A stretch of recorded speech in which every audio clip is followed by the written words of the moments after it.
I gave everything to my son. Then he locked me out of my own home.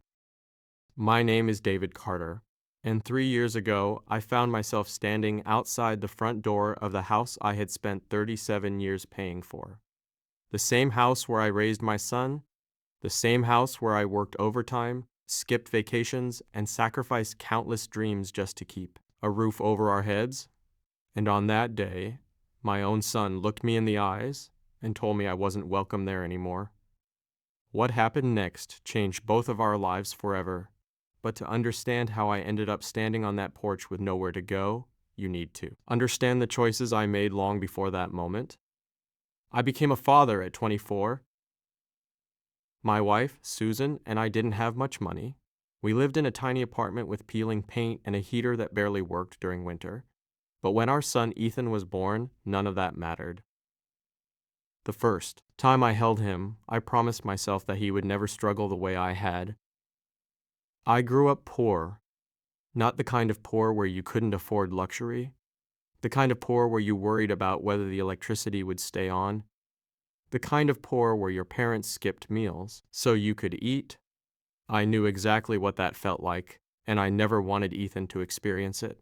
So I worked and worked and worked, sometimes 60 hours a week, sometimes 70. I missed birthdays. I missed school events. I missed baseball games. Every time Susan complained that I was never home, I gave her the same answer. I'm doing this for him. At the time, I believed it.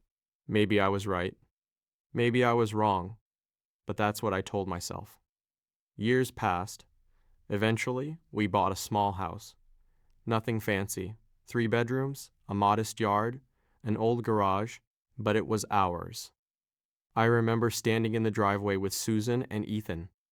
Ethan was only 8 years old. He ran through the front door yelling, "This is my room!" I laughed so hard that day. I thought we had made it.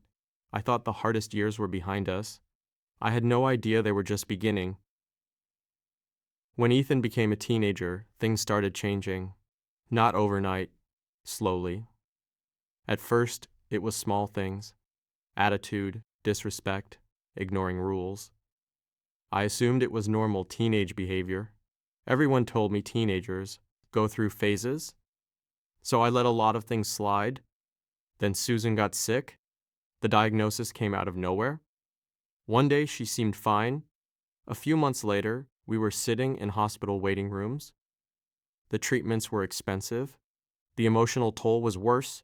For 2 years, our lives revolved around appointments, medications, and uncertainty. And through all of it, I kept working, trying to keep everything together, trying to stay strong, trying not to let Ethan see how scared I really was. When Susan passed away, it felt like someone had ripped the foundation out from under me. We had been married for nearly 30 years. I didn't know how to live without her. The house felt empty. The silence was unbearable. And Ethan changed completely. For a while, I thought grief had brought us closer. We spent more time together, talked more often, supported each other. But looking back now, I think something else was happening. He wasn't becoming closer. He was becoming dependent. After college, Ethan moved back home. At first, it was supposed to be temporary, just until he found his footing. A few months turned into a year. A year turned into 3, then 5. Every time I asked about moving out, there was another excuse. Housing prices, job changes, unexpected expenses. Something always came up. Meanwhile, I continued paying the mortgage, taxes, utilities, and maintenance. I didn't complain. He was my son. Helping him felt natural. Then he got married. His wife, Melissa, moved into the house too. Suddenly, 3 adults were living under one roof. And somehow I was still paying for almost everything. The tension started building immediately. Melissa didn't like being told what to do. I didn't like being treated like a guest in my own home. Little disagreements became frequent arguments. Arguments became cold silence. And cold silence became resentment. One evening, I overheard a conversation that changed everything. I wasn't trying to listen. I simply happened to walk past the kitchen. Melissa was speaking. What are we waiting for? Ethan sounded confused. What do you mean? The house. There was a pause. Then she continued. Your father is getting older. Eventually, it's going to be yours anyway. I froze. Every instinct told me to keep walking. Instead, I stood there, listening. Melissa, don't talk like that. I'm being realistic. It's his house. For now. The words hit harder than I expected. For now, not our family home, not the place filled with memories, just an asset waiting to change ownership. That night, I barely slept. For the first time, I wondered whether Ethan saw me as a father or as an obstacle. Months later, Ethan approached me with an idea. Dad, I think we should refinance the house. I immediately felt uneasy. Why? It would help all of us.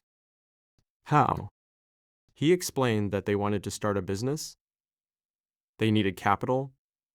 He suggested restructuring ownership, putting his name on certain documents, making financial arrangements easier. The more he talked, the more uncomfortable I became. Something didn't feel right, so I told him no. His reaction surprised me. He became angry, not disappointed. Angry. After everything I had done for him, I expected understanding. Instead, he acted as though I had betrayed him. From that moment on, our relationship deteriorated. Rapidly, conversations became arguments. Arguments became accusations. I was selfish, controlling, old-fashioned. At least that's what they called me. Then came the day everything exploded. I had spent the afternoon helping a friend repair a fence. When I returned home, something seemed strange. The front door lock wouldn't turn. I tried again. Nothing. I checked the address, my house, still nothing. Then the door opened. Ethan stood there. His expression was cold, almost emotionless. What happened to the lock? We changed it. I laughed. At first, I genuinely thought he was joking. Then, I realized he wasn't. What do you mean you changed it? We need space. I stared at him, unsure whether I had heard correctly. What are you talking about? Melissa appeared behind him. Neither of them looked embarrassed. Neither looked ashamed. They looked prepared, as if they had rehearsed this conversation. Ethan folded his arms. I think it's time for you to find somewhere else to live. I felt the world stop. Every sacrifice, every overtime shift, every bill, every memory, all crashing into that single moment. This is my house. You don't understand. No, you don't understand.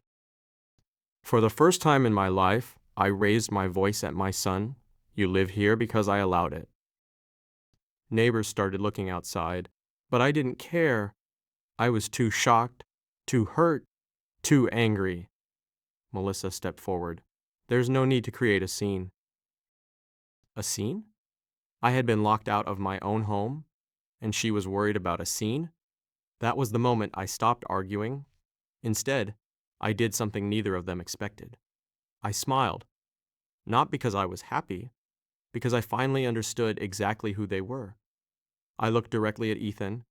Then I said 4 words, "You're making a mistake." And I walked away. That night, I stayed with an old friend. The next morning, I met with an attorney.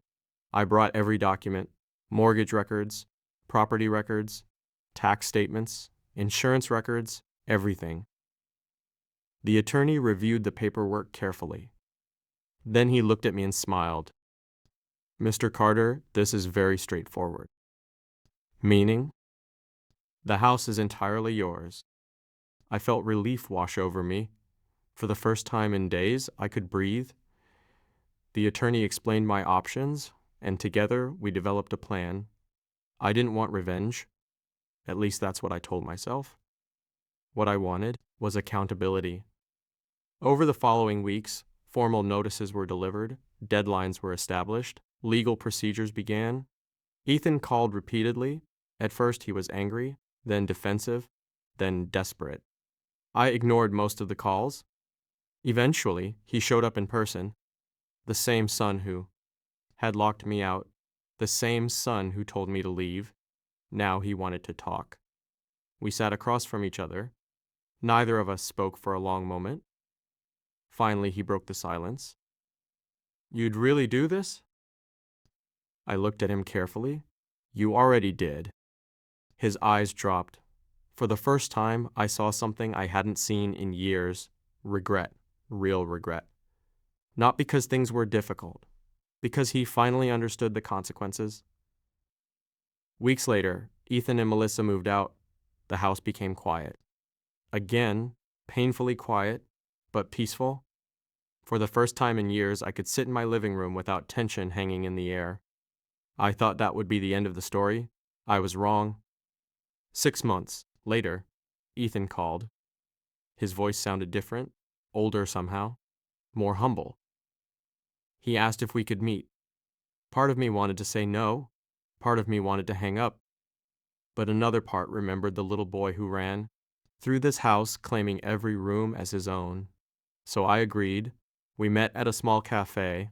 When he arrived, I barely recognized him, not physically, emotionally. The arrogance was gone. The entitlement was gone. Life had clearly humbled him. He looked nervous. "Dad?" His voice cracked. "I'm sorry." I remained silent.